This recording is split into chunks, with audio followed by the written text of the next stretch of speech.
महिलेचा पाठलाग करून अश्लील वर्तन, करवीर पोलीस ठाण्यात गुन्हा दाखल।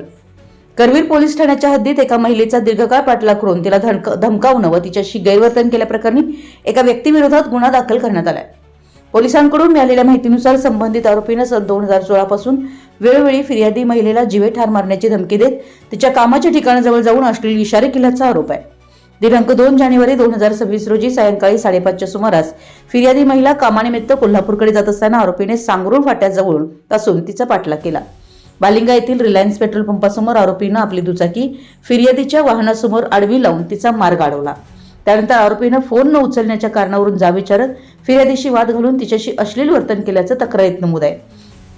तसेच तिचा हात धरून झटापट करत बदनामी करण्याची धमकी दिल्याचा आरोपही तक्रारीत करण्यात आलाय। या प्रकरणी करवीर पोलीस ठाण्यात आरोपी अनिल परसू नंदीवाले राहणार खोपारडे तालुका करवीर यांच्या विरोधात दिनांक 8 जानेवारी 2026 रोजी रात्री गुन्हा दाखल करण्यात आलाय। या प्रकरणाचा पुढील तपास करवीर पोलीस ठाण्याचे पोलीस उपनिरीक्षक महाडी करीत आहेत। आपल्या परिसरातील महत्त्वाच्या बातम्या पाहण्यासाठी आमच्या नवसंकेत न्यूज चॅनलला YouTube वर सबस्क्राइब करा आणि बेल आयकॉन प्रेस करा।